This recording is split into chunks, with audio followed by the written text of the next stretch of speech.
episode of Chatty Broads with Becca and Jess.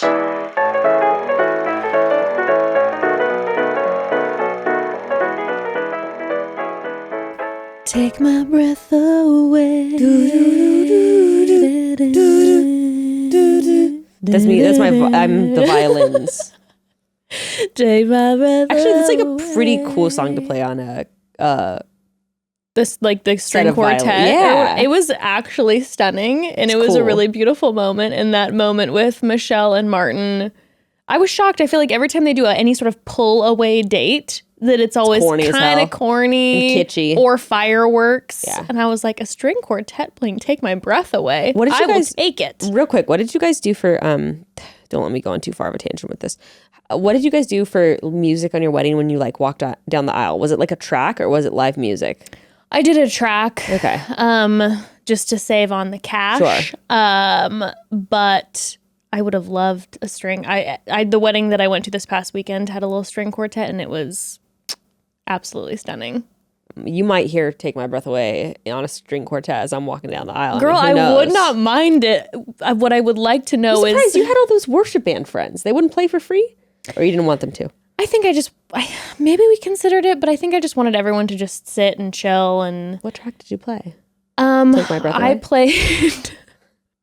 I played while people were like, while the rest of the the wedding party was walking down, played a Sigur song.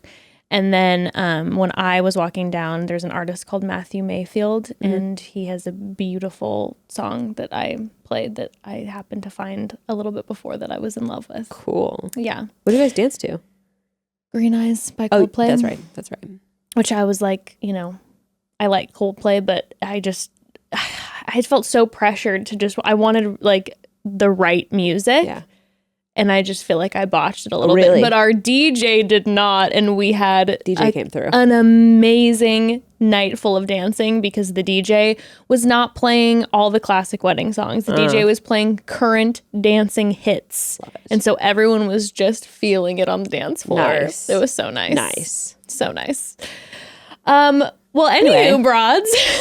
So listen. Hi, hello, howdy. Howdy, hello. We are coming earlier than we normally do. Typically, we drop now these episodes on Thursday because of the Tuesday episodes and honestly, all that. Yeah. Again, we've explained it before, but it's just I feel like we bring it better when we have a night to sleep on it, arrive fresh in the morning on Wednesday, and drop it on Thursday. Very true. And I do like the fact that we have a little more tea. Yes. Too. Things have happened. People have made seen statements. Reactions on the internet. Yes. We are now recording this right after we watched it, so we don't have as much of that. And I do like being able to soak in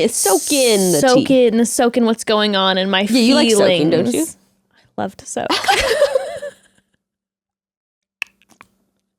Anyway, all that being said, we're releasing this early just for 1 week and 1 week only. Yes. I mean, if anyone wants to hook us up with the screeners, that would be awesome. Go ahead. Great. Send them our way. But as far as drop this shit out 2 a.m. Wednesday morning. It would come out, boom, just when you need it. But for now, look, here's what happened. Martin had a little moment. Peter had a moment. Yeah, Will and Peter had a moment. Rodney had a moment. Nayte had a number of moments. Yes, he did. And then Jamie was the moment. Jamie was the movement, the moment. Jamie was the star of this episode. Jamie really was. And you know what's funny is I really don't feel like Jamie had that much screen time. And yet that last 20 minutes, he sure did run away with it. And I was talking about my thoughts, and Becca, you were like, I'm saving it for the podcast, Do you which think we I should appreciate. Just talk about Jamie in general? I think we should just talk about it straight out the gate. Let's just talk about it straight out the gate. Let's get it out there. I would love to. I want to say this before we dive into Jamie, a little bit of news via Bachelor Happy Hour podcast. Yeah. Apparently, Michelle went on it this past week, and they were asking her, why didn't you say anything to the men about the fact that Jamie came to you? Like, why did you not mention his name? And she said that after their date together and their vulnerable conversation together, that she really wanted to protect him because she's like, I know that if I would have said his name, I kind of would have been throwing him out to the wolves a little bit. And she felt like they had had a solid enough connection that she didn't want to do that and just wanted to address the situation herself. Which to me, after then seeing this evening and knowing that then he didn't address anything and just let her have to deal with it all, is way more upsetting because it's like she was thinking about protecting him. Well, and she was still doing that even at the very end when she called him out. Like, because I was kind of having a moment actually where I was like, oh, did she need to say that in front of everyone? But then she quickly clarified, like, I'm sorry for saying that in front of everyone. I didn't expect the conversation to turn this way. Right. Now let me take you aside and let's complete this conversation. So which I thought was very gracious because if I'm going to be real with you, if I would have been in Michelle's shoes and I would have found out all that information, I would have confronted not so calmly in front of everyone, and I would have been like, I would have had a Katie moment. I would have had my Katie bachelorette moment where I'd be like, get out of this mansion, get out of this hotel lobby, which for some reason we're having our rose ceremonies in, and the lighting is weird. Get out of it. Where the hell are they? I think it's called the Renaissance in Indian Wells. How do you keep up with these names? You always know the names of where they're at, and I never know. Well, like you were like Nima Colon, and I was like, who's Colon? What? Nima Colon. During Matt's season, I was like, who the fuck is Nemo? Nemo who? Colon what? Nemo's colon? Sounds not so appetizing. You're like, what was the place where they filmed Tasha's season? Oh, come on, La Quinta. Oh, yeah, that one was. I knew that too. I forget the name of the actual hotel. Truth be told, I know the name of this one because I've stayed there before. Where is it? It's right next to Palm Springs.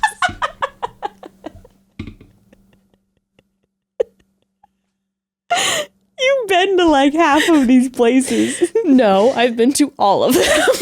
You've been to Nima Colon?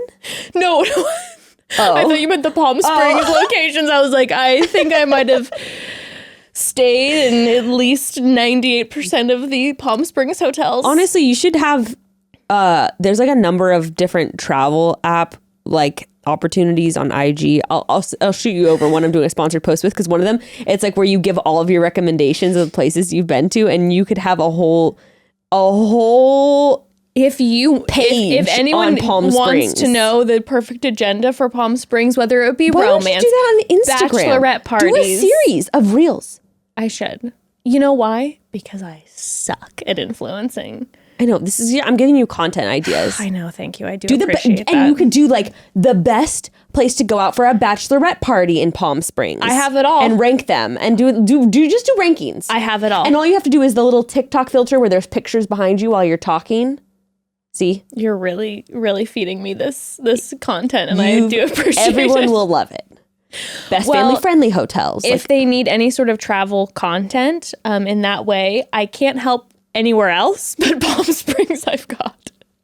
It's fine. Everyone has their niche. I'm hoping to become the queen of Palm Springs. I think that was Lisa Vanderpump, and now I'm really trying to get my foot in the door there.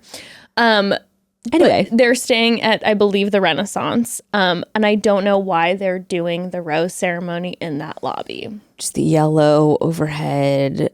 There's no vibe to it. I feel like there's plenty of space in that hotel. It's a large hotel. Wait. Why aren't they recording in the mansion? They're going all over the place for the dates anyway. They're going to Joshua Tree. They're going to random hangars. It's normal Bachelor. Why the hell aren't they just in LA at the mansion? I don't know. I know that Clayton's season is going to be in the mansion. Honestly, I'm happy to hear that. I don't get why aren't they. I'm not sure, but what I'm really, really not sure about is why they film every single scene in that lobby, because it's a large hotel and there are plenty of conference rooms that they could use and really deck out. Totally. I don't get it at all. I truly don't. Anyway, so Jamie. Yeah.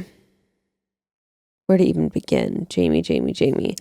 Well, where I'd like to begin, which is just the overall attitude of Jamie on this episode in general. I mean, we come out the gate talking sort of about like where things left off in the last episode, which was with Jamie. Yes. But we don't really truly get back into him until he has a moment with the spoken word.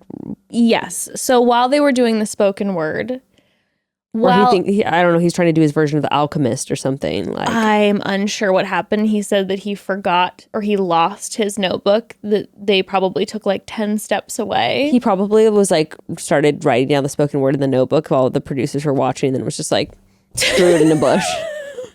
I was like, well, forget that. This garbage, don't need it. Spoken word who? I've written a story, or a parable as everyone's calling it. I've written a parable many moons ago, and I have it memorized, and this will really speak to everyone.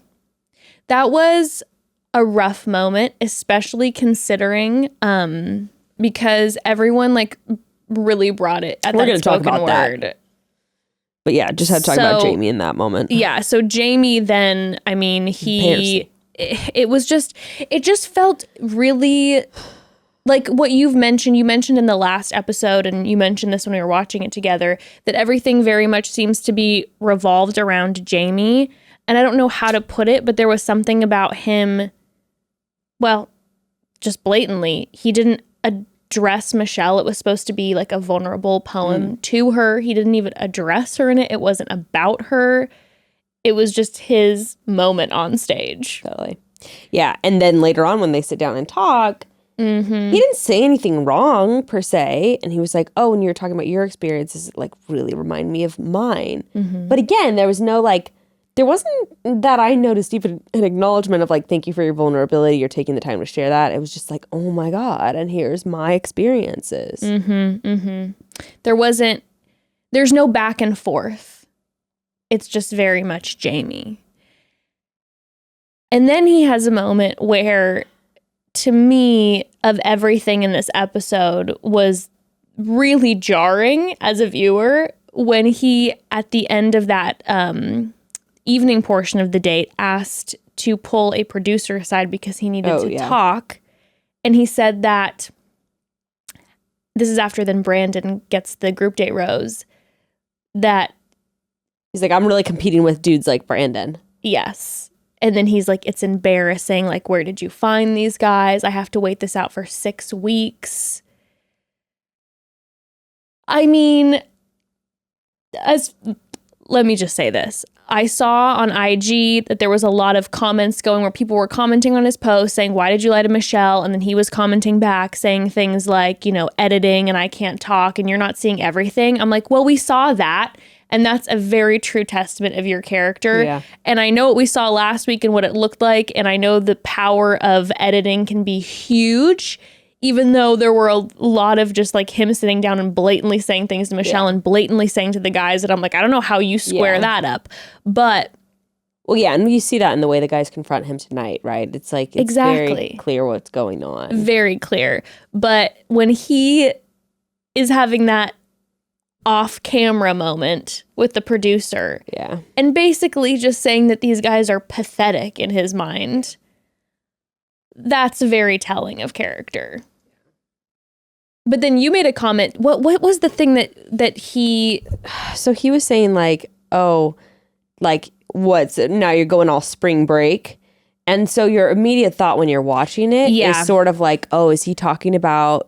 Like, oh my God, is he like slut shaming Michelle or something? Like, like Girls Gone Wild? Like, is that what he's insinuating when he's talking about the spring break shit? But I was like, it's you do have to be careful and listen to those things and be like, okay, wait. Listen to what he's actually saying in that moment. It's totally possible he was talking about like someone's shirt that they were wearing, right? Right. I mean, look, Will and Peter were dressing like they were at spring break last week. They really were. You know, and they were acting like that would be a fair roast. Right? They were acting like it. And so that's one of those things where it's like, who knows? Like he could have witnessed the way that they were acting, some of the dudes, and being super mature and like kind of going off on them. I mean, even like the Brandon comment is not right. But even like when he's talking about all the other dudes being pathetic, I mean, even then he could be talking about like beef in the house. So there's like, I don't know, I'm like some of it you got to be a little wary of. Sure. And I don't know, dude. I got to just say, even after all of that, I just feel, even after everything in that episode, I just feel bad for him. Really? I just feel bad for him because he, like, and especially with his upbringing and all that stuff, it's not an excuse, but I feel bad for him because I'm like, oh man, like, you know, everyone's all about saying how everyone's a narcissist these days. You know, that's really everyone's favorite thing. You know, like, they're a narcissist. But like a narcissist is usually born from someone being extremely deprived of their emotional needs as like a child. Yeah. And so now what a narcissist has to do is try and pull like validation in any way they can possibly suck out of other people because they're deep down like so insecure and just needing someone to show them like attention that they never got the way they needed. And granted, those people really need to take the time to like heal and go through therapy and all that. And some people just don't choose willingly not to go down that route. And it seems like Jamie has we can assume, I don't know, with the way he's talked about his career and him being on the show, that he has the access and all those things to get help that would probably aid him. And it seems like on Instagram, he's just been like deflecting, like, oh, well, pray for all these other folk. Yeah. But at the end of the day, I'm just like, oh, he just really comes off as like a lost soul, lost in his ego and insecurity. And for that, I pity him. I do. Yeah, it's really what it comes down to. It was interesting that you say that too, because when Rick was talking to Michelle and he then hears that it was Jamie who brought up everything, I thought it was very interesting that the first thing Rick said is that he's a little bit like in shock and blindsided because Jamie seems like the type of person who would be open about that. I think we talked about it last week where I was like, Jamie presents as like this, I don't care. If she's right for me, she's right for me. I'll say what I'm going to say. I'm not worried about it. But at the end of the day, when all of a sudden the spotlight was on him and the guys were like, who did it? And then he shrunk. Yeah. And yeah. And it was interesting then that Rick was just like, oh, well, he seems like he'd be the type of guy who would absolutely say something. Yeah. And then in the confrontation with the guys, like you were saying, it was deflect. And like, what was the question again? And this isn't constructive. And it was just a very immature, childish kind of like panic, you know? Yeah. And like, there was just, I don't know. It's just disappointing to see. It's disappointing to see like grown men act the way that they were acting, like with Peter and everything too. I'm just like, dude, y'all are stuck in your like 11-year-old to 14-year-old selves. Yeah. You should not be dating anyone. It's time to date yourself. It's time to date yourself. To touch into that inner child, do some healing work. Yeah, there were definitely some moments with some of these men this episode where it was like, oh, wow, there is a lot of work that needs to be done. And like, no shade, same, you know, we're all works in progress, but my goodness. Now, on the flip side, there were some men who we were really getting to know this episode. And I will say in general, yes, minus Jamie and Peter and Will so far. Will, though, even was able to eventually pull back. He had a moment of growth, and I'm proud of Will. I dare I say Nayte encouraged him in that to have that moment of growth. Broads. Nayte this episode. Where Nayte and Brandon stands. If we had some serious, I mean, I liked Nayte, but we had some serious turning moments this episode. Totally. Because his character showed in a really good way. I like time after time, Nayte was, I mean, he was just so able to step out of, I mean, I don't know. You know what it's like. I don't know what it's like to have all these cameras in you, not getting around you, not getting a lot of sleep, all the drama, not being able to have time with Michelle. Yeah. And every single time that there was a situation that was confronted, Nayte was able to step in and kind of be like, no, I think, and offer like really wise words. It was like we saw a tale of two men this episode. It was. There was the immaturity and there was the integrity. There was the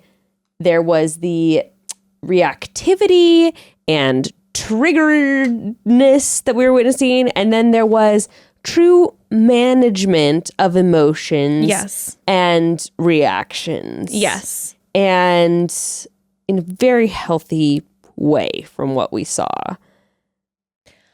I was just very, very impressed, and I'm trying to dig into the crevices of my mind, but I'm like, I don't know if we've ever seen anyone on this show that many times in one episode handle the situation like Nayte did. Yeah, let's walk through the moments in which he handled the situation. Let's walk through it. Let's give this man his credit. Okay. But first, let's take a quick pause. Sounds good.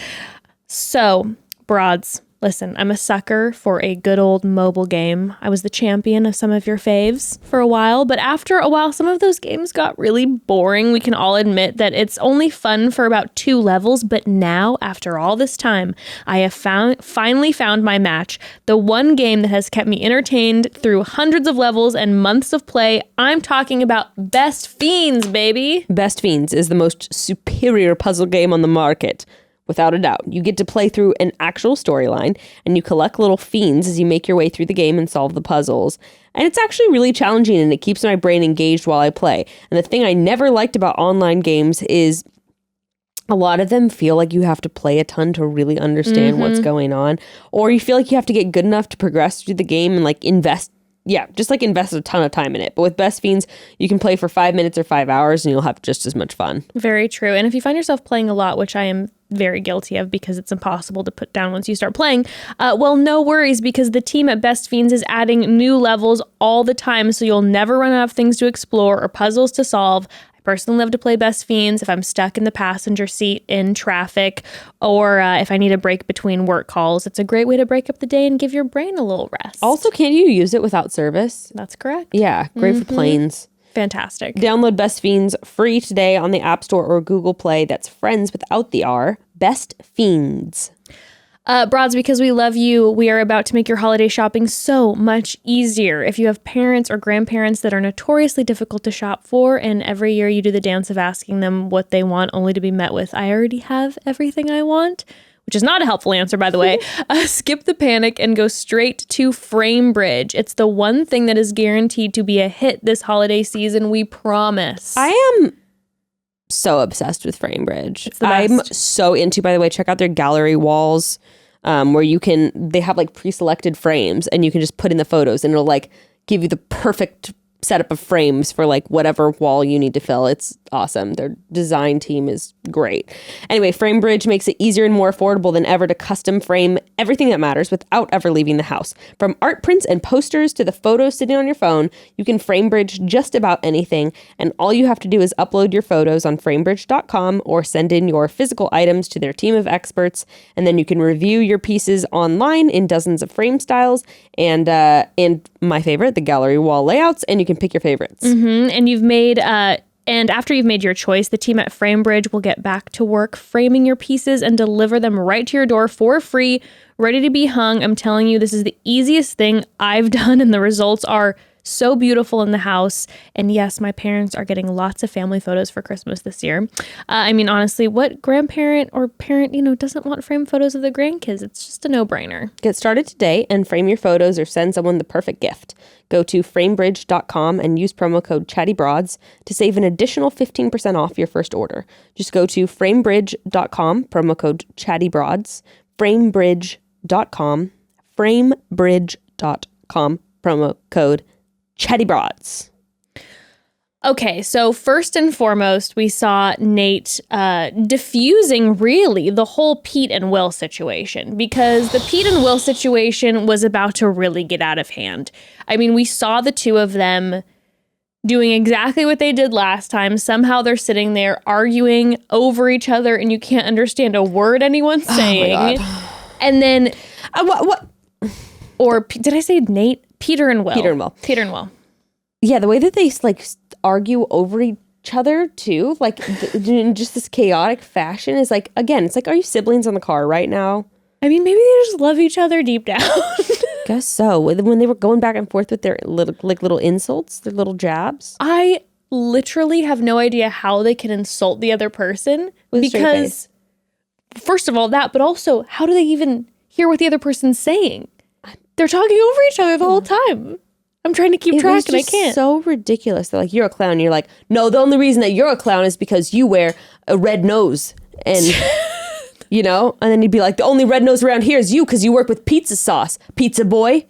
Oh, you wouldn't be laughing at Pizza Boy if you were making the money I was making with pizza. And then he's like, money doesn't develop character. And he's like, but it develops class. And I was like, ew. I was like, ew. No, thank you, Peter. Big ew. Oh my God. And no, so I think Nayte helped after Peter threw Will's jacket in the pool. So while they were arguing, we had a nice tight zoom in shot of Nayte. Oh my God, just that's hilarious. Sitting there, just exhausted with what was going on, trying to probably decipher what was being said. Then when Peter then just took it to the next level, and while Will was gone, takes the jacket, which Peter was so butthurt about the fact that he got that jacket because we saw how excited Peter was during that Top Gun date. Did you almost say Top Gear? Top Gear date. the Top Gun date he was living for. He saw those men and he was like, those are my heroes. I can't believe they're here. My life is changing. Like, it's them. It's really, really them. He was very excited. And I believe Have you ever seen Top Gun? I mean, the original. I haven't. But I didn't know that there was a new movie. I mean, that whole date was a promo for the new movie, and those men were fantastic, though, I do have to say. But he was so excited about it that I feel like he didn't give a shit about Michelle. He was just really, really tweaked that Will got the jacket, and he didn't because he wanted the pat on the back. He wanted to drive that vintage Top Gun car. Peter wearing around that jacket and then throwing it in the pool, just like I remember in junior high, like when my friend's boyfriend cheated on her and she like took his sweatshirt from his bag in the hall, you know, because everyone's shit was just hanging out in the hall. Of course. And then was wearing the sweatshirt around, and then, you know, like we like threw it in the bushes and like threw dirt on it. And we're like, that'll get him. You know? Yeah. Don't cheat on my friend again. We're going to put dirt on your sweatshirt that can totally be washed and dried. And then poor Will, you know, he was devastated. Absolutely devastated. He Granted, also the sleep deprivation, as you were saying, especially like this episode, third episode, peak sleep deprivation. Really? Peak. Okay. Peak. That's an interesting thing to note. Yeah, because you haven't done any traveling, or it's interesting. This season, I know they're still not back in the mansion, but it just feels like way more regular. Yes.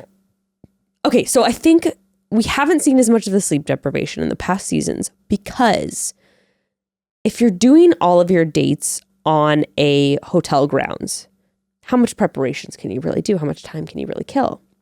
Very true. Now, what's happening on a normal-ish season right around this time, especially third episode, you've already had... It's after the first round of group dates and one-on-ones, right? Yeah. You've probably had like 3 or 4 dates going into it. Yes. So what you've had night 1, when you're up until 8 o'clock in the morning, 9 o'clock in the morning. Oh, God in heaven. Then after that, you have like the first group date. Usually the group dates, especially because on the first few dates, you have so many people. Mm-hmm. So to get through the group dates, everyone has to have one-on-one time with the lead. Everyone has to have ITM moments. So those dates, those first couple group dates go until 4 or 5 o'clock in the morning, easily. That's terrible. Then on the day right immediately after that, the lead, I mean, it's the worst for the lead because then she has to be ready by about 10 a.m. or 9 a.m., depending on the date, you know, to get in a car and drive to Joshua Tree for her date, you know, or whatever with this guy. Then they have their evening portion. They have to go to a hotel, get ready for the evening portion of the date. They're probably not out of that date until 2 or 3 o'clock in the morning. have to be ready at 8 a.m. the day after for the next group date. And even when someone else is on the one-on-one, they keep you all awake to be doing ITMs about like, what is Jamie doing on the date right now? And then they want to see reaction when he gets home. And like the same with the group dates. They want you to stay up to get see the reaction of who comes home with the group date rose. So like you'll try to sneak away to bed and someone will go wake you up. Be like, get out there. Like, Jamie's about to get home. I feel legitimately sick hearing that schedule. It's like horrible. I feel, how when you feel super, super like nauseous and ill because of sleep deprivation, I feel it in my body. And then pre-rose ceremony, they get you up at like early in the morning, like 7, because they only have like a certain number of camera setups. Mm-hmm. You have to get through everyone's pre-rose ceremony and pre-cocktail party ITMs that day. So you have to get up at like 7 and they have you all slated, like everyone be ready in your outfits for the cocktail party that's in like 12 to 13 hours. What? Yeah. So it'll be like Jess, well, it's kind of, they would be in waves, but they still kind of make everyone get up and start getting ready. But then it's like, Jess, your ITM for the cocktail party is going to be at like 9 o'clock in the morning. Like mine might be at 2 p.m., or whatever. And it says there's 20 people, 12, 15 people, however many. It takes all goddamn day. And honestly, what would really, really just destroy me about it is the fact that I know that it's very likely that none of my ITMs will be shown. Absolutely. Or maybe like my voice in the background will be the only thing before I get cut. Absolutely. That's devastating. Yeah, and also you have to sit, especially for the girls, you have to be sitting around in your makeup and hair and dress kind of like uncomfortably all day. Oh my God. And then you're kind of trying to nap, but you don't want to like fuck shit up, it's just... I feel like if I was on the show, I would always, every single ITM of mine, you'd see like a giant pillow mark down my face. Totally. Just through my makeup, because I was like, listen, Corinne didn't do a lot of things right. Well, I'll note that. But the sleeping thing... But they let her.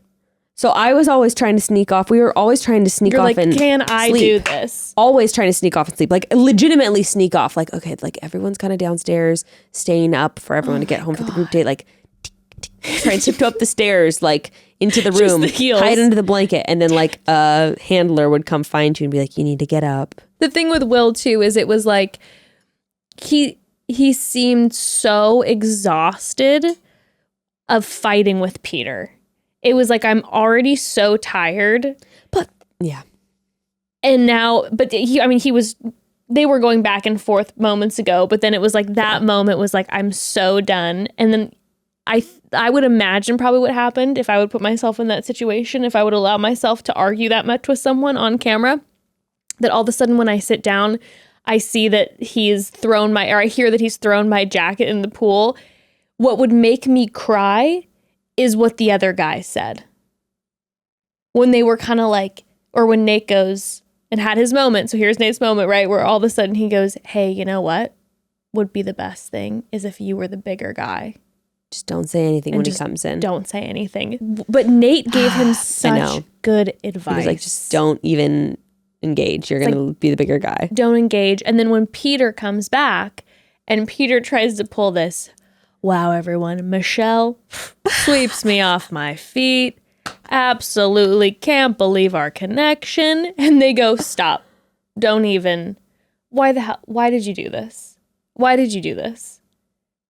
And then he did not receive it like Will received it. And he was ready to go back into the ring with Will.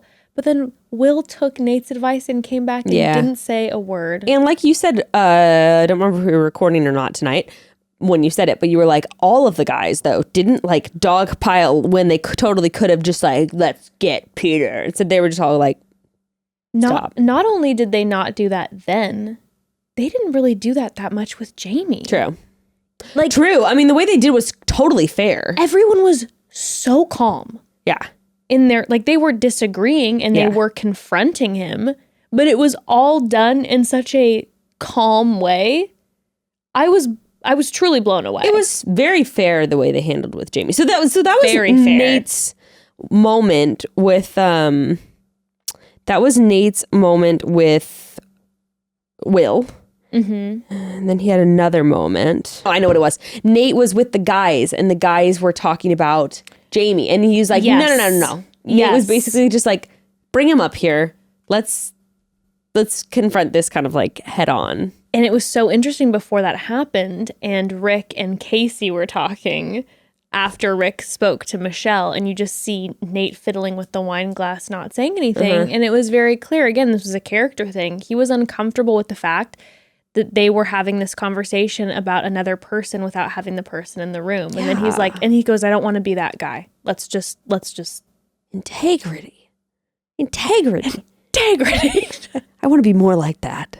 Me too. And then when he did confront Jamie, that's what I'm saying. He was super fair with it. Like, he wasn't like trying to like back him into a wall. He was just like, dude, what's going on?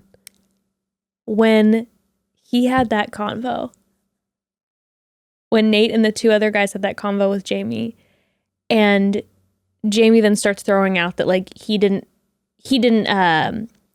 have any specific names that he could give them about who was talking about it because he wasn't part of it. Lies. Okay, the lies. We're continuing. And then he starts talking about that he wanted to be preventative and protect Michelle from the people at home. And Nate's going, what? The viewers? Yeah. People at home? Are you talking about the viewers? And I was like, breaking the fourth wall. That's us. I can see you. Can you see me? Hello, I'm here. That's how I felt when the Top Gun guys were giving nicknames. You and I were like, give me a nickname. Yeah, put me in, coach. Judge me and give me a nickname off of first appearance. I want to know what you think. I want to be seen. Oh my God. I'm wearing a plaid shirt, platy.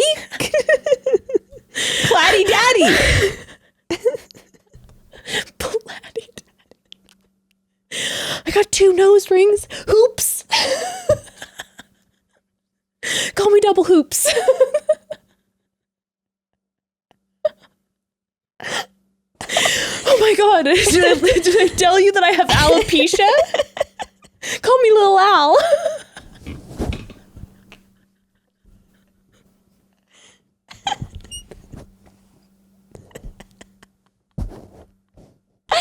Oh my God, I'm crying. Dude, they slayed those nicknames. They came out of nowhere and they just boom, Frosted boom, Tips, Frosty. Rick, you came in a tabletop. You make pizzas, Doughboy. I'm like, whoa, guy. Will, Lil Willie. I was like, wow, he really got shafted on that one. Oh my God. Oh man. Anywho, Nayte really acknowledged us. Yes, he really acknowledged and he was just us. like, bro, what the fuck are you talking about? He goes, why the fuck are we talking about the episode? Why the fuck are we talking about the episode? I'm asking about. And meanwhile, what Jamie's happened. like, you just don't get it. Jamie starts doing things all like, oh, you just don't get the show. Jamie's like, what? My guy, call me in a couple months.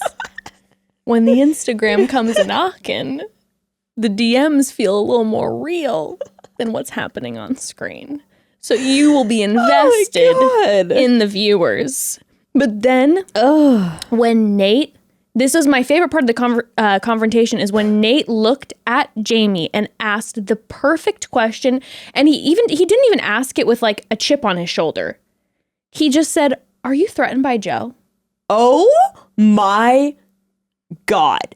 That was maybe one of my favorite moments of the episode, where he's just like, it was just like, he wasn't being petty. That's what I'm saying. He wasn't being, yeah, like you said, he didn't have a chip on his shoulder. He was literally just like, he was just like, oh. It's like, oh, dude, I see what's going on. Yeah. You feel threatened by him. That's okay. You're threatened by Joe, though. That's what happened. It was just like, who's Joe? Joe who? Who are you talking about? Is there a guy named Joe here?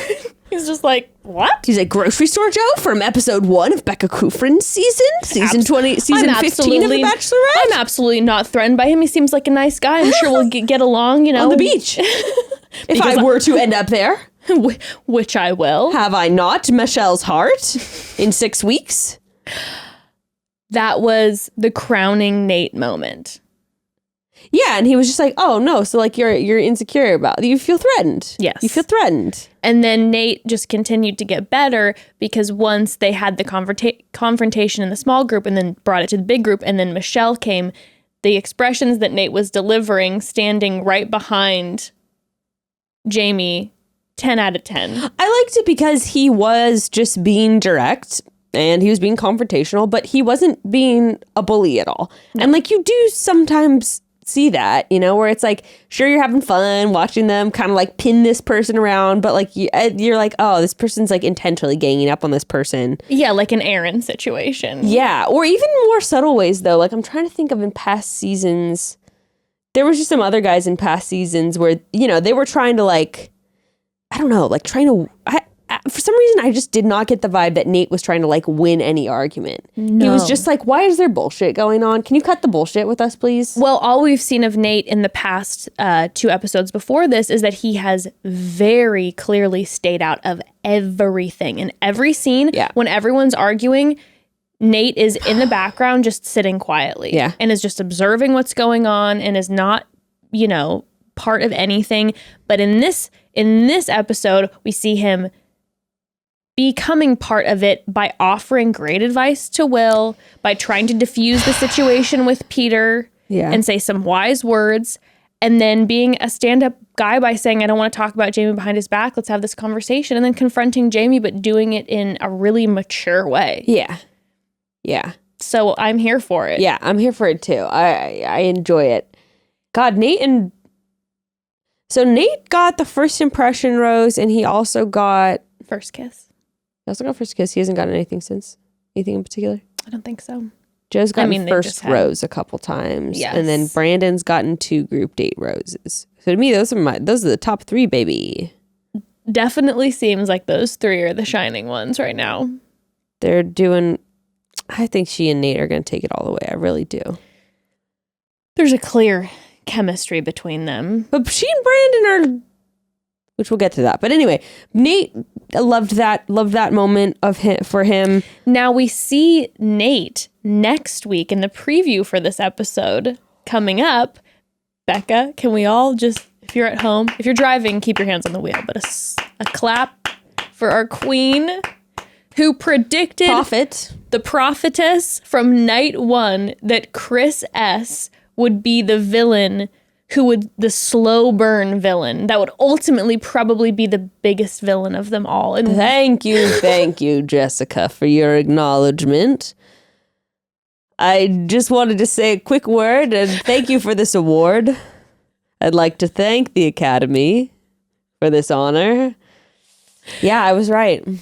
I mean, I am quite impressed because you really did pull that one out of pure prophecy, because we didn't see lots of clips of Chris and you just felt it in your bones. Jess, I'm not gonna lie to you, when I saw that preview, I didn't know who that man was. I didn't remember that his name was Chris, and so I was just like, oh shit, some shit is going down next week. You're like, literally, somebody showed up that I don't know. I was just like, oh fuck, it's going down. And then you were like, you called that, and then I had to pretend real quick like I knew who he was, and I was like, I called that. Like, of course I called it. Yes, I did. I straight up did not even like put 2 and 2 together that I was like, I bet that guy's gonna be the villain. I mean, you called it. That I'm just in my flow, you know? I'm just in the flow state. I'm just moving with the intuition. Just moving through the episodes, just acknowledging what you see. My eyes are just like, just the rose is just flowing. But yeah, that shit looks like it's gonna be crazy. It literally looks like, I mean, Nayte, talk about, I mean, I don't know, the previews look crazy. I mean, I truly, after seeing how Nayte has been for the past 3 episodes, what the hell is Chris gonna do? Chris is gonna do some wild shit, because for Nayte to get to that point, he's got to be saying some wild shit about Michelle or something, right? Maybe he comes for Nayte directly. Maybe he questions Nate's character. And he starts putting that in Michelle's mind. Because again, we know the clear front runners, and I'm sure at this point the house sees it as well, that it's Joe and Nayte. I don't know. Well, no, the house would probably see that it's Brandon too, because Brandon's gotten both group date roses. Yeah. And then aside from that, Jamie seemed to be clearing it pretty far ahead of the other guys too, but now Jamie's gone. So it's like, what are the guys left to do who are maybe falling behind? AKA we haven't seen Chris at all. Oh, Mr. Schwartz. Mm-hmm. Interesting. Coming in hot. And I am actually extremely excited because I'm excited to see what this guy does because we know literally zero about him. So I'm like, how does this man even... Except he got the good guy package, remember? Mm-hmm, he did. What was good about him again? Do you even remember? He just got the good guy package in the sense that like they gave him an extra long package at the front and he was very much like, I love health, I love wealth, and I love my mom. And I was also a basketball player and she's, I think, I don't know what she does, if she was a teacher or something. And it was, you know, you thought that it was going to be front runner energy. He's got this long intro. Yeah, it's all nice guy. But it's crazy because we know nothing of him. And I'm like, how does this man move through the world? I'm excited to see him get into some shit because I know nothing of him. Looking forward to it. Speaking of someone we have seen none of, Clayton. Quick question. What the heck is going on? I mean, look, the first 3 episodes do tend to show a lot of people that are fairly inconsequential and then people who are like really important. You know what I mean? But not only have we not seen Clayton, we had one moment with him in this episode and it was he was just awkward. Spinning her. Becca, they spun in a circle and he seems really shy. He seems like they are trying to cast like Tim Tebow and they settled on Clayton. Correct. I just don't understand. I just don't understand how they're going to take us from whatever energy this is to lead energy. A little bit of tea is that Pilot Pete was having a conversation on his podcast and he made a comment How is it? His podcast? Yeah. I haven't listened to it. Okay. I just heard little clips. Okay. But it sounds pretty good, actually. Okay. Would love to have a nice little chat with Pilot Pete. As would I. But apparently he's gotten to know a few of the women who were on Clayton's season. And he was like, I can't talk about it because I promised them I wouldn't, But let's just say he's like, I know some shit. And then Dustin, who he has the podcast with, was like, let's just say it sounds like they probably have another bachelor right afterwards because this one was boring or it's just going to suck. Or it just alluded to it not doing well. Sure, but none of the girls on the season know that. It's like... That's why I'm like, maybe I heard, like, I translated it the wrong way. Yeah. And what they were saying is like, there's some shit that's going to go down. Yeah, like it might be like an Ari, type of, or like, some sort of situation where, or like Matt, where it just kind of like implodes. It doesn't go well. Yeah. Like not like it's boring. Like maybe it goes Maybe we'll south. have a short season. Maybe we'll have a runner. Maybe Clayton's going to be a jump the fence part 2. Or maybe like the girls are like, I'm over you. Like maybe some shit, like maybe he ends up being a bad guy and they're like, we don't want to be a part of this. And maybe it's just fucking, implodes. Maybe too many of the girls aren't into him. They're like, we don't know who you are, first of all, because we've never seen you. We didn't get to watch like your seasons or a season with you at all. Because they started filming before he was ever on Michelle's season. Yeah, maybe he is a runner. I bet I could see that. I bet he like doesn't want to do he wants to end the season. I'm like 6 episodes in, he runs. Yeah, it's just like a mini series. There's 4. It's like hometown dates, and he's like, can't do it, and just takes off. Because I haven't even like, I don't know, considering that his season is done filming, I haven't seen anything floating around that's like any sort of tea or anything like that, which is interesting to me. Is season wrapped already? Yeah, I believe so. Jeez. Mm-hmm. Didn't they just start filming like last month? I guess they started filming a little while ago. They started filming before Michelle's season started. I know that. Still, they've already wrapped though? Maybe I'm wrong, But I mean, if Peter's already talking to the girls from his season, it had to have. True. Unless he's talking to ones who have just gotten night 1 or something. He's got all their numbers. He's sliding all the DMs. He's like, I want to stay updated with all the gossip. God. Oh my Tell me God. everything. Wild. Yeah. Oh, Pilot Pete. Oh, jeez. Do you want to take a quick pause? Let's have a word from our sponsors, and then let's talk about some of the other dudes. Let's talk about some of the other men. But first, broads, there truly is no place like home, especially around the holidays. And everyone knows the holidays are about one thing, and that's being cozy, okay? We're talking good-smelling candles, soft blankets, dim lighting, all the things that you must have to create the perfect cozy space. And if there's one place that you can go to find everything you need, well, that's Jenni Kayne, of course. Jenni Kayne has always been our go-to for the most perfect high-quality closet staples, but do not, I repeat, do not sleep on their home goods or furniture. Oh my God, the selection is so gorgeous. Jenni Kayne takes the same amount of care and attention that they've always used to craft their clothing, and they put it towards each piece in their home collection, which means the quality is impeccable, the materials are top-notch, and their furniture pieces are made using solid oak and walnut. The pillows are woven with alpaca fur and cashmere. Every single piece is, perfect. Gorgeous. She's truly not exaggerating, broads. I am personally obsessed with my cashmere throw from Jenni Kayne.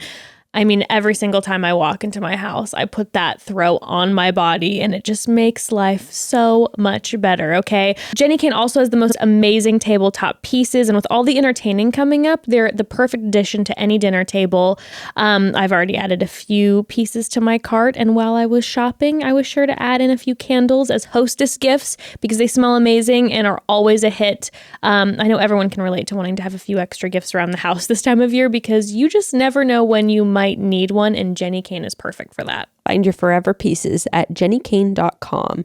Get 15% off your first order when you use code chatty at checkout, and that's 15% off your first order at jennikayne.com, promo code chatty. So it's right about this time of year when my mealtime fatigue hits hard. By the time I get home, cooking sounds exhausting. I feel uninspired by everything at the grocery store. And to be honest, the shorter days and dreary fall weather have me really not wanting to leave my cozy spot on the couch. Thankfully, I now have HelloFresh to help me out, and oh my Lord, we are eating extra good in my house now. With HelloFresh, cooking at home is easy, fun, and affordable again. You can skip trips to the grocery store and get fresh, pre-portioned, partially prepared seasonal ingredients delivered right to your door, so you can spend more time enjoying your food and less time trying to figure out how to cook it. Each week, you'll have over 50 different menu and market items to choose from. Just to give you an idea, some of this week's items include chicken ramen, turkey gnocchi, and of course, you'll get to add delicious desserts like the Pillsbury pumpkin cookie dough. Oh my God. It's so good. Just talking about that has my mouth watering. I'm like, can we get some right now? Evan, yum. Make the cookie dough. And after you've made your choices, HelloFresh delivers all your ingredients and recipes pre-portioned right to your door. It makes the cooking and cleanup process a breeze. I have so much more time to enjoy dinner with the family. And because of the pre-portioned ingredients and the way that HelloFresh does it, I'm able to include Ember in it. And she loves that. It's just a fun family time tradition together. It also lets us try new foods that we never would have tried before because either I didn't know how to make them or I was afraid I might waste ingredients. But with HelloFresh, we were able to try so many new types of dishes and cuisines. Go to HelloFresh.com/14chatty and you can use code 14chatty for up to 14 free meals and 3 free gifts. That's HelloFresh.com/14chatty and use code 14chatty for up to 14 free meals and 3 free gifts. Okay, should we talk about Brandon? Yeah. Here's what I want to talk about. I want to talk about Brandon. I want to talk about Martin. And I want to talk about Rodney. Yes, let's talk about those Those are the 3 I want to talk about. Yeah. Okay. So, Brandon. I have a little crush on Brandon. I hear ya.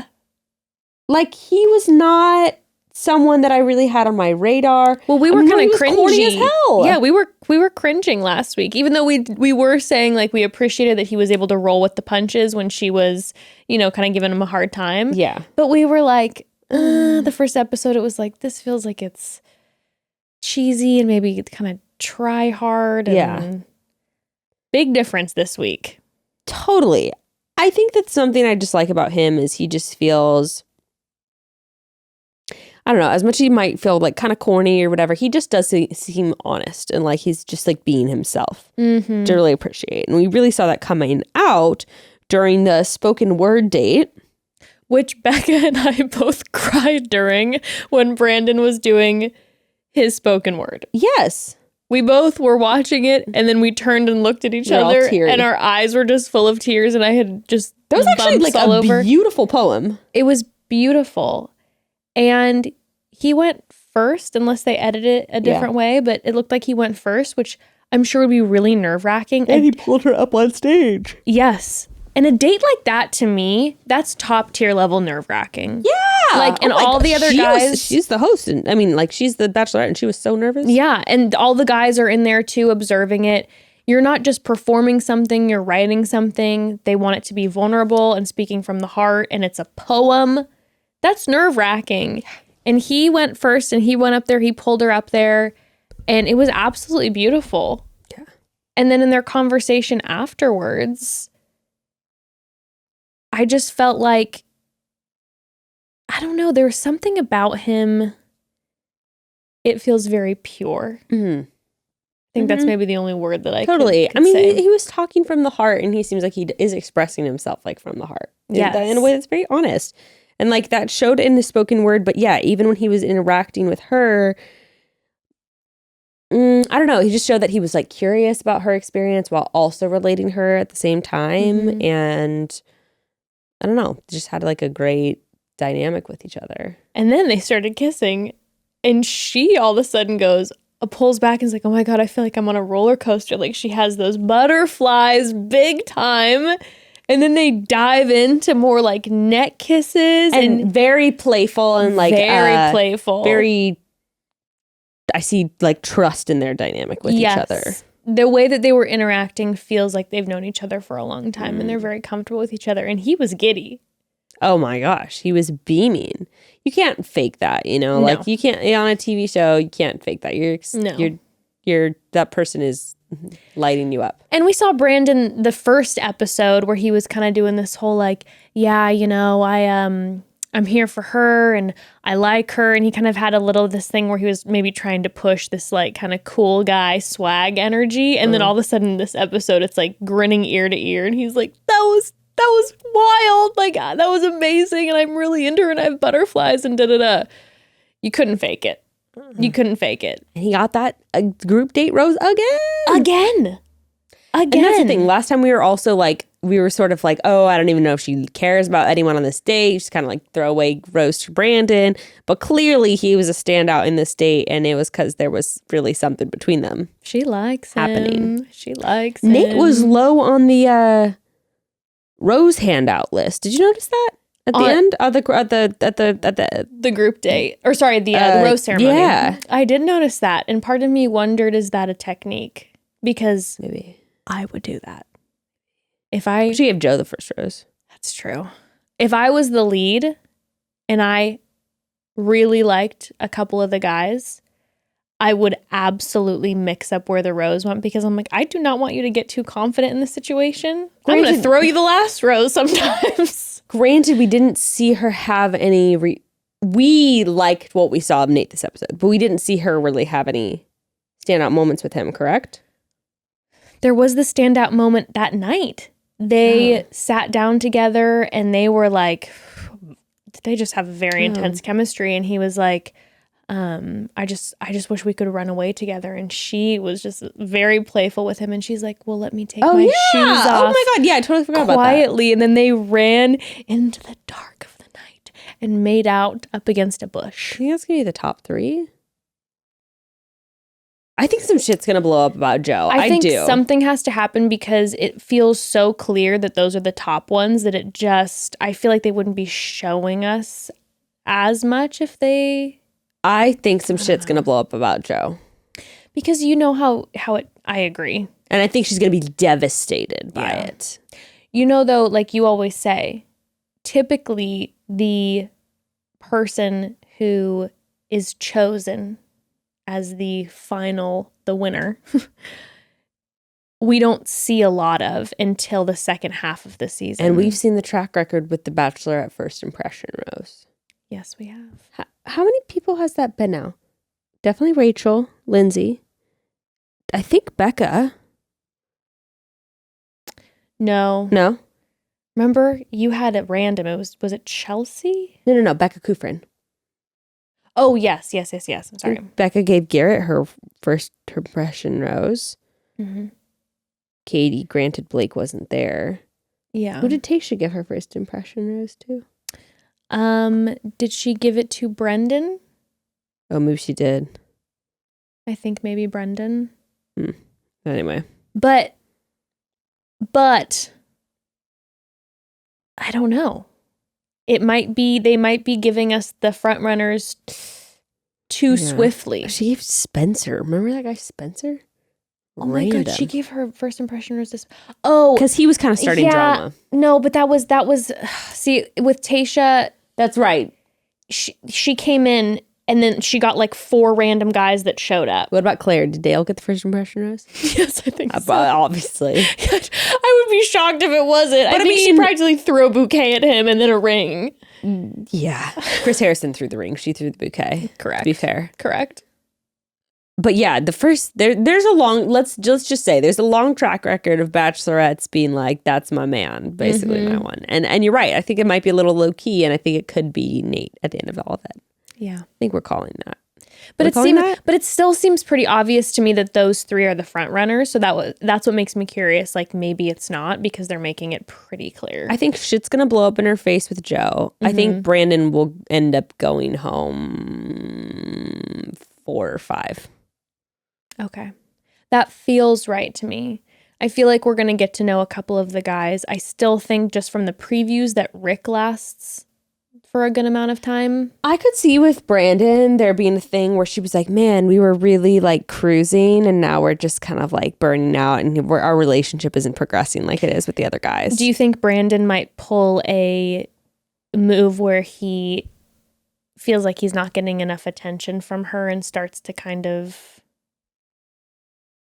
pull back? No, I think he's going to be like going in for it and she's going to be kind of like pulling back and just being like, I don't know, I'm just not in the same place as I am with other guys anymore. And it's going to be confusing for him because they started out so strong. Okay. That makes sense. I don't know though. Anyway, so. But then there's Martin. I have a crush on Martin too. I like him. I shouldn't say a couple. There are numerous guys on this season. I know it started a little slow, but there are numerous guys on this season that I'm like, I really like that guy. And if I was in Michelle's shoes, I would be very excited to get to know that person. And I think Martin seems like a very lovely guy. I mean, he hasn't been in the middle of any crazy shit. No. He's kind of stayed out of all that. Totally. And like, while he didn't do it like in the most confident way and he was a little nervous around her, he still did like take her aside, which I thought was a really sweet gesture of like, how are you doing after last night? That was very kind of him and thoughtful. It was. And in their conversation too, I felt like he was really thoughtful. I don't know. He was. I mean, and clearly she felt that way too, because he ended up getting that rose. Now the rose and the ride. The rose and the ride. Or the rose and the music. Did he not get to drive off in the car? No, Will got the car. Yes, and Will got the car in the jacket. But that's because he won the feats of strength, right, which, by the way, that Top Gun date was rigorous. Like, they made them do push-ups, squats, full like training from the top. Spun them around and then made them fight each other. Like, that was an exhausting date. Terrifyingly exhausting. But now, last week, I made a comment about Martin because he did that whole moment with her where he was like spinning her like with a tango moment and then pulled her in, and it was a really awkward kind of forced kiss. And I was like, I don't like it. Didn't like it at all. Now, this one, or during their little one-on-one moment on this episode, he held back, let the conversation and energy build, and then she leaned forward and he met her, and it was very nice. And then we were like, oh, it looks like he's a good kisser too. Yeah.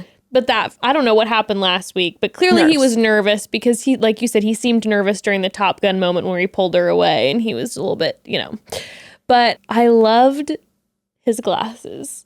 Yeah, I mean, he had a little look going on. He had a look, and the shirt was bright. He always has his hair. Maybe that's who Jamie was talking about. He was saying, the spring break spring vibes. break, yeah. I liked the look.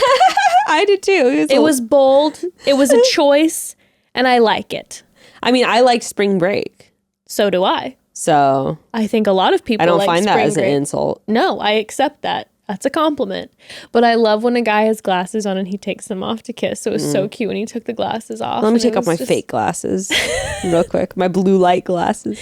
That's the one thing I do wonder about Martin. I'm like, are those fake glasses? Absolutely. Yeah. Absolutely. It's a style for fashion. choice. Look at the man's hair and his piercings and his shirts. You know, It's like a this style choice. Yes, it's a style absolutely. choice. He probably has love it. contacts on and frames so he can remove them. Martin, I see you.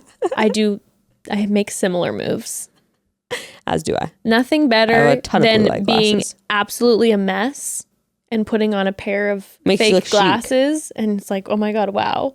What is she trying to do? Because Right, it's working. exactly, because it's like then everything else suddenly becomes a little more intentional, right? Exactly. Yeah. Exactly. Feel you. All right. So them, and then Rodney's one-on-one. That's what we haven't really talked about. Let's talk about Rodney. I like Rodney. I feel like I'm someone's mom. You know, I know my mom would be like, I like Rodney. I think you should give him a chance. 1000%. Rodney, And you were having that energy while we were watching it too. You were I just like, was. she needs to give him a chance. They could really be happy together. I Get was. him out of the friend zone. That's what I was saying agree with you. when they were all talking about him gonna probably him getting friend zoned, and then she brought up the friend zone thing later.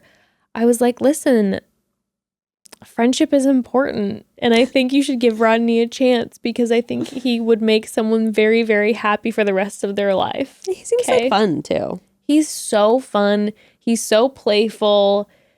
It just seems like life would be light with him. What do you think about their truth or dare date? I thought it was absolute bullshit. We were saying while we were watching, we're like, what producer has like a food fetish that they're really... A food fetish, a blindfold. What I would like to know is how dare you call it truth or dare and then blindfold someone and feed them delicious food? Like, aren't you supposed to blindfold someone and put like weird objects in their mouth? Aren't you supposed to like give them a choice between answering the truth or being blindfolded and eating random things? First of all, Isn't that how truth or dare I think works? the primary premise of the game is just not pulling through for this. Also, it's again, you're feeding each other French fries, hamburgers, Pizza, buffalo wings. All sounds pretty delicious to me. And then they move on to the next part of their truth or dare game where they are handcuffed to each other and open boxes of balloons and balls that you find at like a play palace. Who's doing this? Who's making this up? They need to be fired now. I don't understand what was happening. The only moment that was kind of truth or dare was when he had to strip down. Yeah. And she had to yell through the megaphone. They didn't do a single truth. Their like truth moment was when they got in bed and then they had to open up to each other. Oh, okay. But they didn't even have any prompt. It wasn't like, oh, we're getting in bed and they're giving us questions to ask each other. It was like, hey guys, feed each other good food, then open boxes of balloons, do a little naked jog, and then hop into bed and try to figure out what to talk about. Did someone's fetish for sure. Yeah, someone was watching that. They're like, so now you guys are going to rub your bare butts on these balloons. And they're like, another producer steps in and is like, okay, no. Hey, guys, you don't have to do that. You don't. And the other producer's like, well, that's what these all are for. We've been blowing these up all afternoon for this. Michelle, rub your feet, get a little friction going on this ball, these ball pit balls. And the other producer's like, guys, no, stop. Just go. They're last minute having to just come up with some whack idea, like just put the balloons that you blew up into a box and like have them open it up. You know, you are 1000% right because you know that's the reason that they had handcuffs during that part of the date. So we're going to handcuff you guys. So we're going to handcuff you guys to this pole. You're going to shimmy down it. You're gonna shimmy down it, and then what you guys are gonna do is you're gonna take turns popping the balloons with your butts while you sit on it with yourself handcuffed. Ooh, static electricity. And the sparks are gonna fly. Get it? There's no way that date was not exactly what you say it is, because the combination of what was happening, the blindfold in the kitchen, there wasn't originally delicious food there. 100% they had set up like weird objects, like put this sponge in your mouth. They're like, what? And then the producer comes in, it's just like, can we just... No. What did the guys order from upstairs? Buffalo wings? Hamburger, French fries? Just put it out and they can just pretend to just feed it to each other. And the blindfold. Use the blindfold. Meanwhile, the creative director, whatever their name is, it's like standing there with all these props in their hand, just like, what? They're just like holding like the feathers latex. Yeah, they're just like...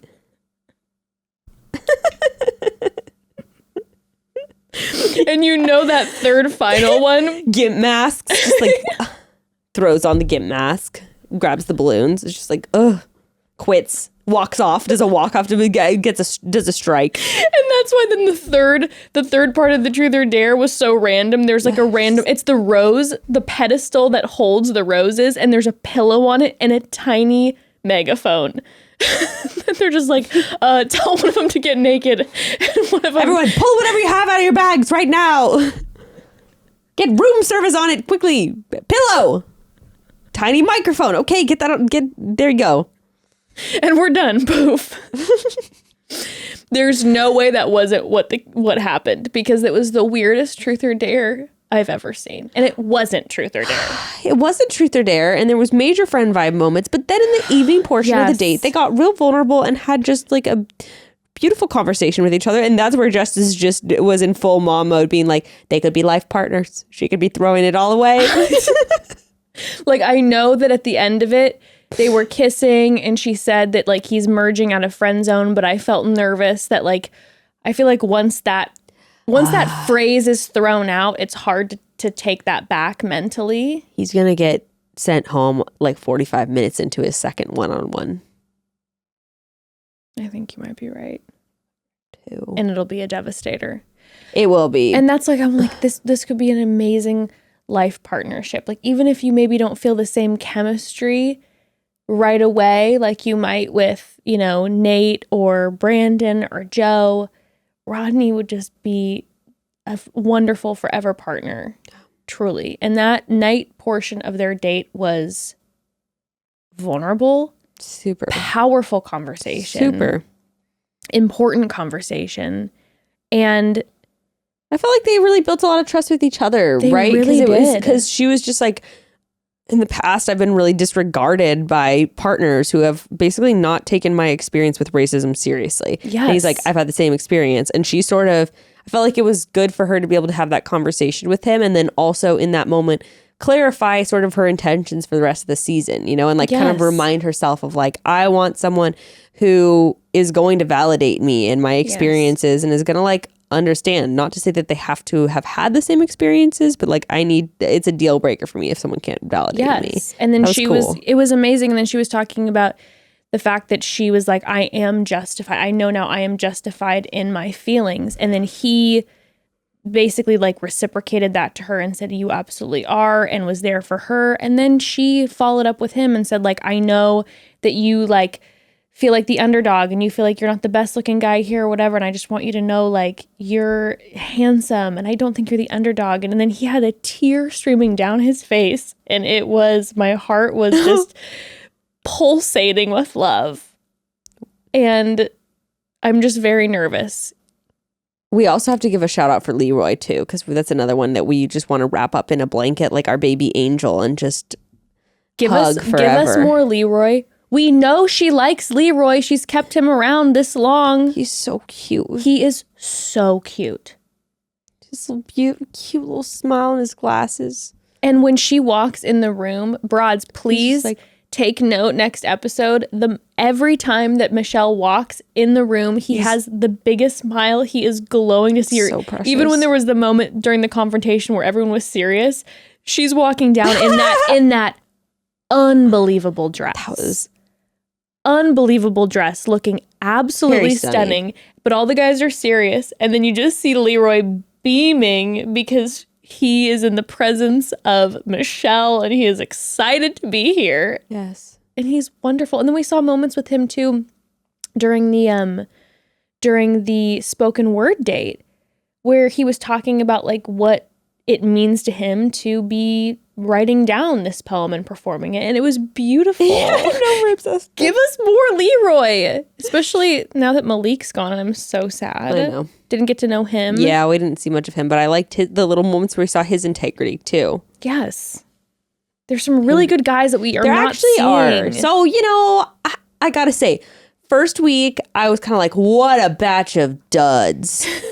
Week 3, I really do like a number of these guys. I think maybe it might have felt that way because maybe we don't have a lot of dramatic men. Maybe we have a lot of men who are here for the right reasons. Look, who Peter are and mature. Jamie are gone, but Chris is still here. That's true. Chris remains. He's in the wings. And He's also, waiting. he's been waiting for his moment. He's like, how have you not noticed the Ken doll and given me the credit I deserve? Why haven't you called me Superman yet?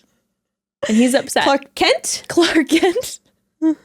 But Will's there too. And maybe Will has learned and grown after his conversations with Nayte and maybe having Peter gone Will. But there's a chance that there could be some drama still with Will because, I mean, we saw that in the Peter moments. Yeah. For sure. Yeah. So not 100% sure.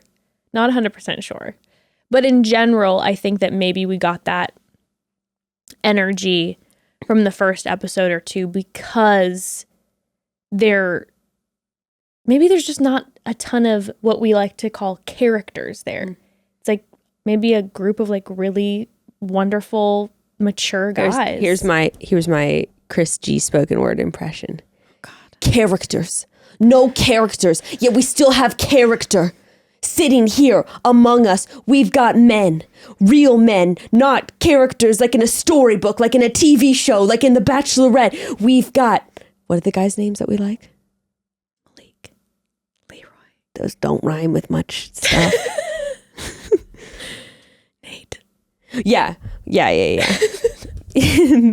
No characters. We've got Nayte.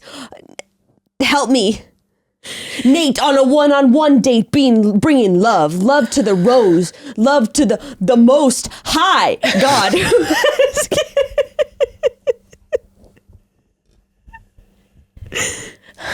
I'm traumatized.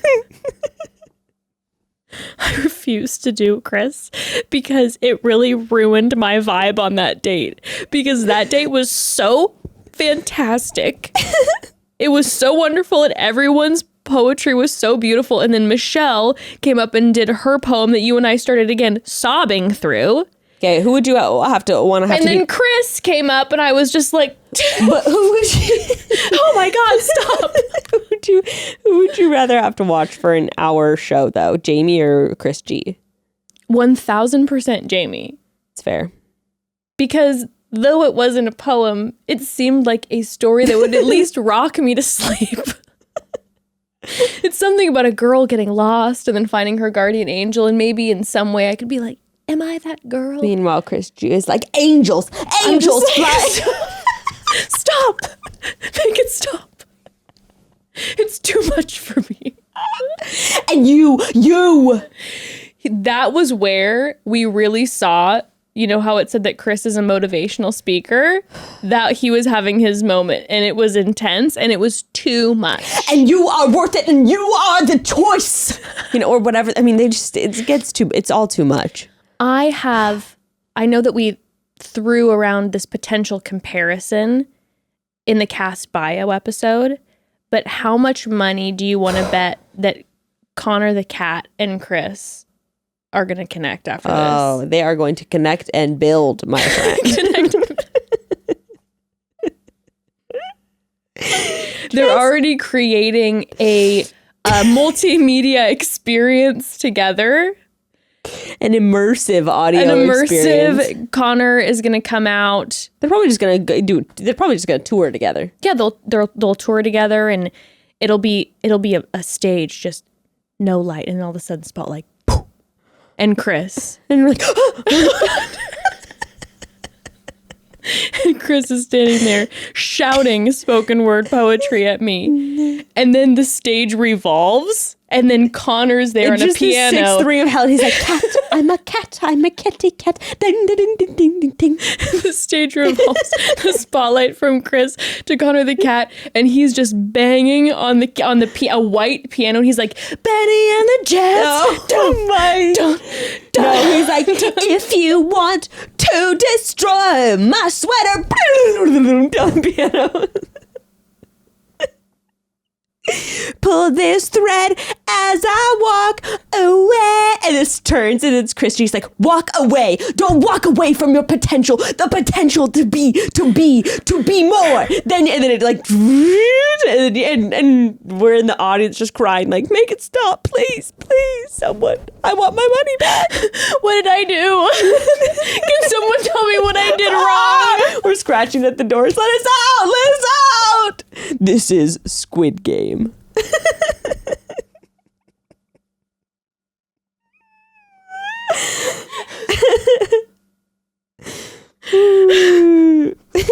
That's gonna be the next challenge for the group date is gonna be Squid Game, the Chris and Connor the cat version. Oh my god! Who can survive the immersive multimedia experience? Oh my god!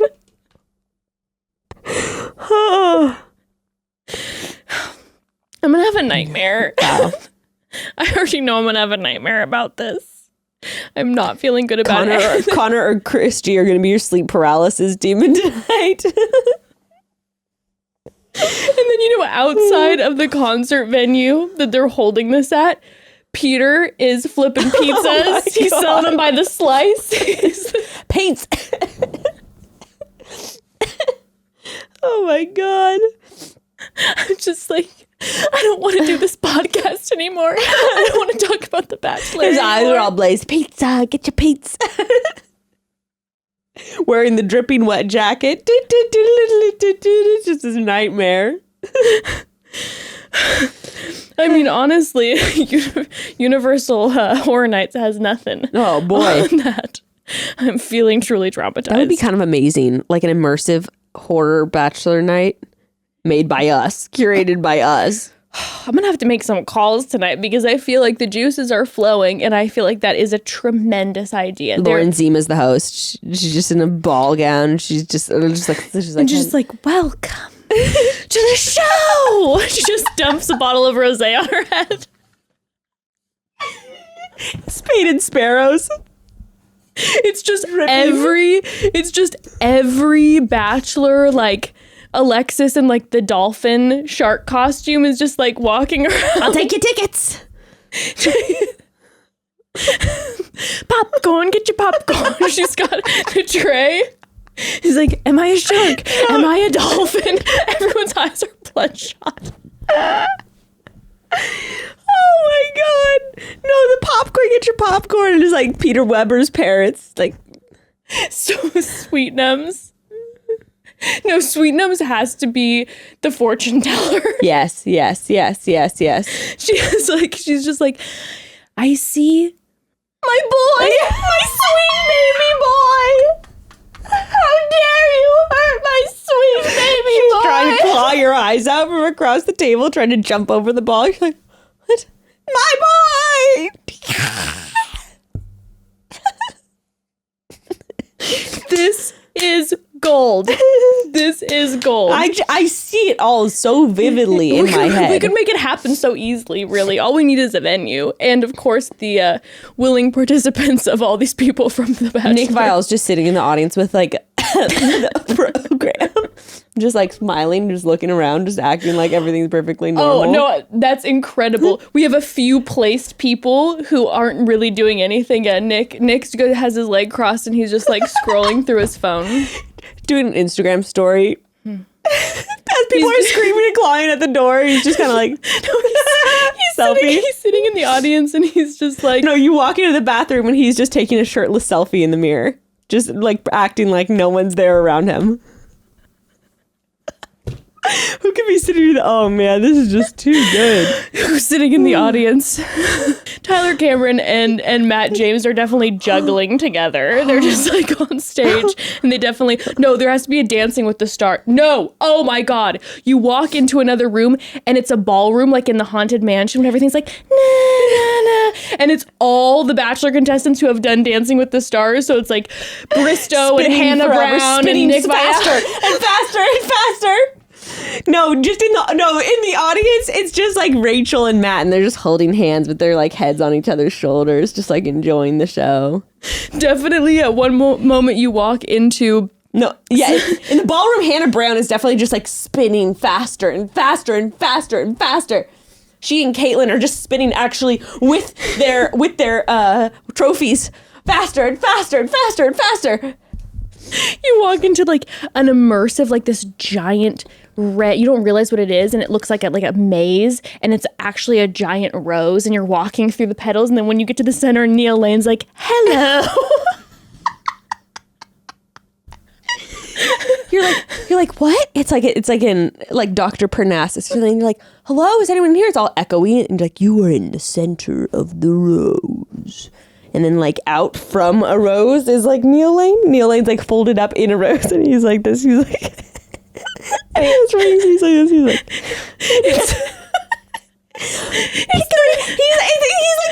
like the troll. He's like, pick a ring, any ring, pick one. And he's doing like little magic tricks. He's like, pick one. And they're like disappearing and like reappearing in the other hand. It's like the birth of Neil Lane. He's just like sitting in the middle of the rose. He has like rose petals just all around his crotch. He's just like, pick a ring, any ring. Pulls one from behind your ear. Would you like this one? Marquee cut. Emerald cut. Princess cut. Oh, for you. Oh, you're such a pretty girl. No, then you just go in, and then you go into the room, and then there's like a coffin, and then that's when that you're like, you think you're at the end, and you're like, this was this coffin, and then it's like, and then on the organ again, it's Connor, and then it's Chris Harrison up from the coffin. He's like, you think you could get rid of me? Yeah, and Lauren Zima's there. She's like, for our final trick of the evening, we will have a resurrection. She's sawing him in half. She's like just in a sexy, sparkly red rose bikini. Oh my God. I am inspired. I am tickled. Are we event planners? Are we event planners now? I think that this goes beyond event planning. I feel like this is an experience. Is a national holiday. Bachelor horror nights. It would be fantastic. I feel like it would go great. I think it would go really well here in Los Angeles. We love a pop-up here. We love a pop-up immersive experience. All the influencers love a pop-up. Just don't let them know that it's the horror version. You know how we do it? Is people buy tickets to Bachelor Live and they think they're exiting. Yeah, we gotta make a fake. Have them walk in. Come this way. Oh no, we have to have a contestant be in the audience at Bachelor Live, and all of a sudden everybody spots him and he kind of like runs away like scuttle.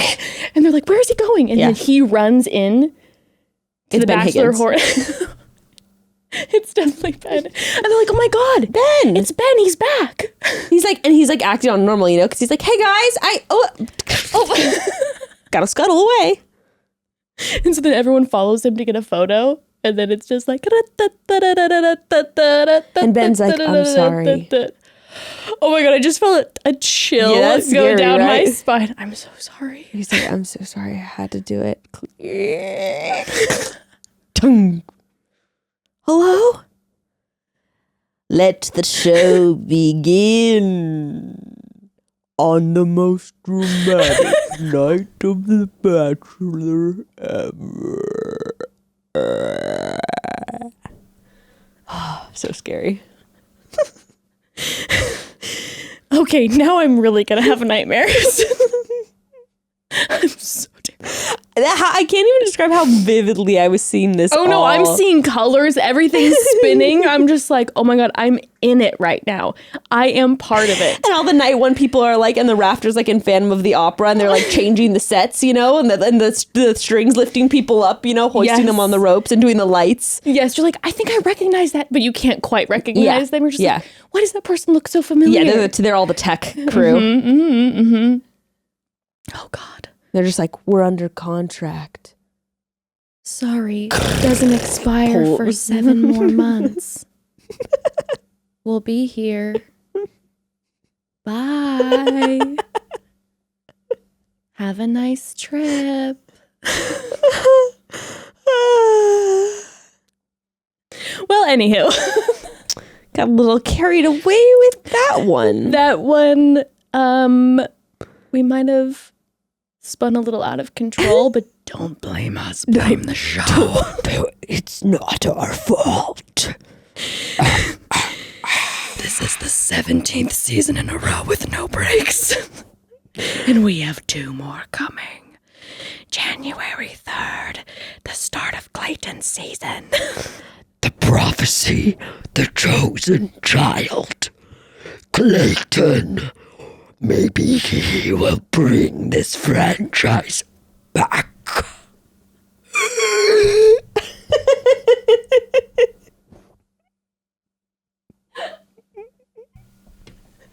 I just pictured from Men in Black when the face opens and there's the little alien inside. I was picturing like Emperor Palpatine, but it's like Chris Harrison, you know, his face is like all nothing. He's like, Bring the child. it kind of sounds more like Yoda or something, but you catch my drift. Well, broads, so to wrap this up, we unfortunately, the people who you will be seeing changing the scenes of our upcoming production. Hoisting the ropes for the sets. Or not our upcoming production. Don't blame me. No affiliation. No affiliation to the Bachelor Horror Nights. Unfortunately, we lose Malik and we lose Spencer, who seemed lovely. We also lose Peter, bye. And R.I.P. LT. And R.I.P. LT, when I say I am truly devastated, I have no real words to explain that expectations that I had going in for LT were so high. I will continue to consume his TikTok content in horror, truly. He was just too weird for this world, you know? It seemed like he couldn't even really world. engage. Yeah, this world. Yeah. Oh, man. Well, broads, needless to say, that episode was a little all over the place, and I say blame the late night recording. I like it. I like it too. I like it how it is. But we will be back next week we have a fun episode on Tuesday that will be out, and yes, chat soon. Broads. Chat soon.